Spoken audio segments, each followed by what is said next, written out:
Look at this fabulous race cam shot from the front of Larry Perkins' Castrol Commodore. And then this guy doing a miraculous job in front of him, Terry Finnegan, the Sony Auto Sound Commodore. It's an old VP model car. Sydney privateer. Doesn't do it on a lot of bucks, but when he does turn up at the racetrack, he's always got the car well turned out. And he is giving Larry Perkins a run for his money here. We're aboard the Bathurst winner, Larry Perkins, having a lot of trouble getting past his Sydney privateer. Really closes up on the back of the car this time. A major go down the inside. It looks like he's got him. So great competitive run from Terry Finnegan, who slips back to 8th position. Craig Lowndes well in control. He's opened that gap with bow spin up to 8.3 seconds and opening up all the time. This must be great for Holden Racing Team. You know, 6 years now in existence. Australian Touring Car Championship results haven't been that thick on the ground, Brad. No, that's true. HRT is seen by a lot of the other competitors in pit lane as being the Ferrari of touring car racing in Australia, and you know, I hope they can get a bit of a result here to keep them on and have a great season. He's certainly got a good gap over Seaton, and Seaton's certainly pedalling as hard as he can, but he's just really not running as hard as Craig. Look at those lap times. Fastest lap, of course, was Lowndes' 60.97. Now running in the 3. Seaton just done a 62.1. There's Mark Larkham in the Mitre 10 Ford in trouble again. Certainly not his day today. Oh, he's having a tough time. Came into the touring car category last year and really had a very difficult debut season. And his second championship not starting off as well. More, in fact, spoiler damage on the front of the Mitre 10 Ford. I think he lost one in the first heat. Yeah. This is number 2. Dick Johnson closing on Russell Ingall. Johnson currently in 6th position. Ingall in 5th. And there's John Bowe recovering from that spin. He's got right back on the rear bumper of the boss. And he'll be looking to try and pick his way through. Think Dick Johnson will give him a hand, Brett? I think I can almost guarantee you that the boss won't be waving him by.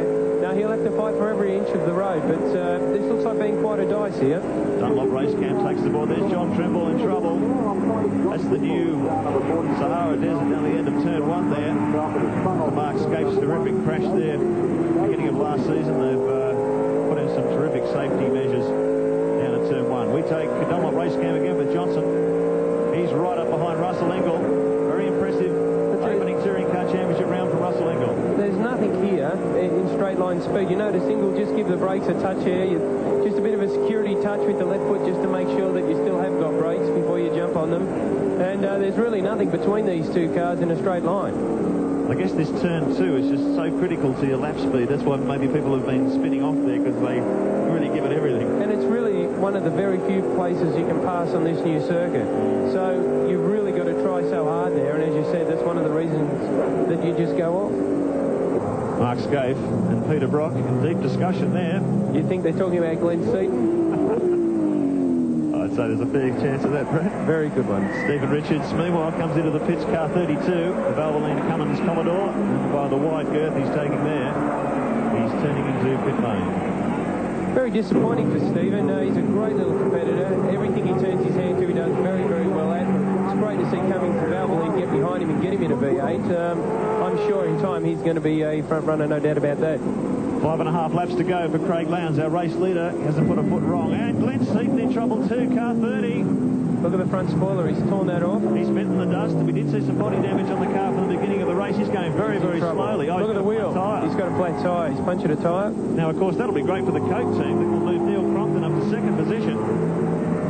So, it looks like some pretty bad damage under there, Brad. It certainly is. There's things hanging off it everywhere. He's just going to try and get back to the pits. It's a very difficult thing when you're in the car. You don't realise how much damage is underneath the car or to the side of it.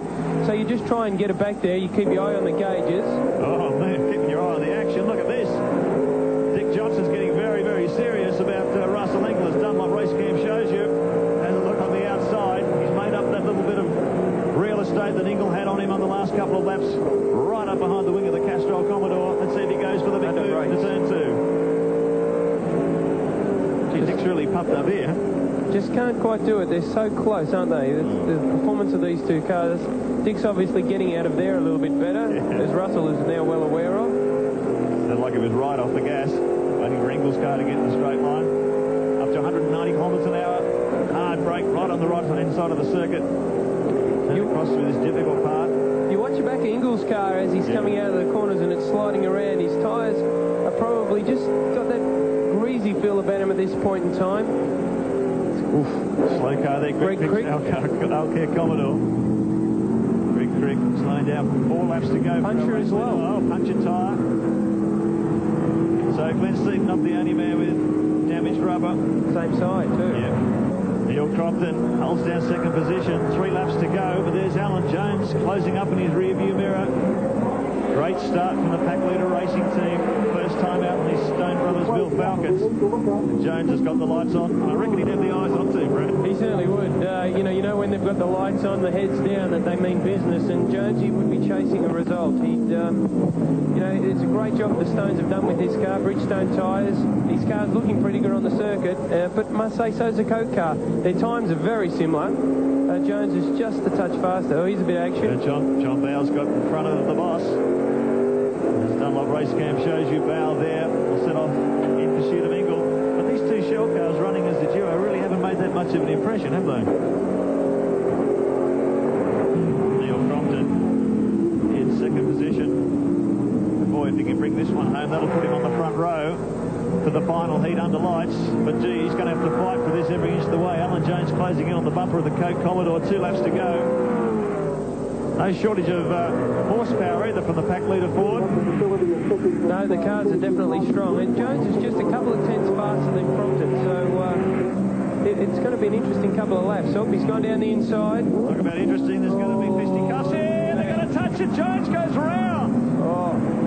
Oh dear, oh dear. There's all sorts of damage to the bodywork of this brand new Falcon. He won't like that. Well, that could have very nearly ended in big tears. And Jonesy's got a problem now. He can't go get this gravel out the front there, and he's just not too sure whether to go through it or not. Here we go. Going to get on the replay. Pack leader. What's your rear brake swap? And he's lost it. Crompton.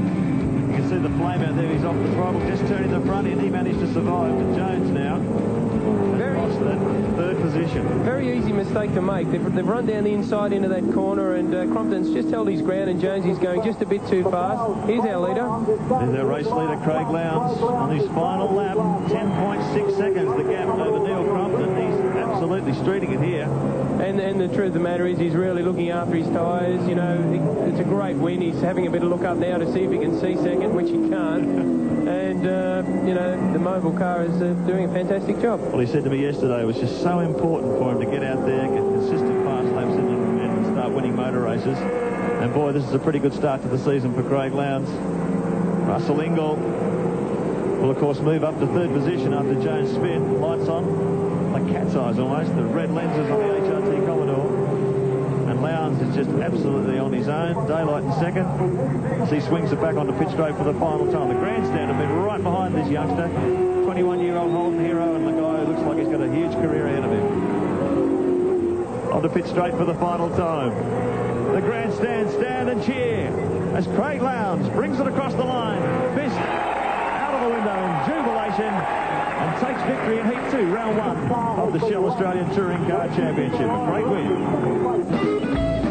Fantastic result there for Craig Lowndes in the mobile HRT Commodore. Neil Crompton, good result there too for the Sydney team. Russell Ingall in third position. John Bow fighting back from that spin into fourth. And Nicky Johnson with a new engine on board made it into the top 5.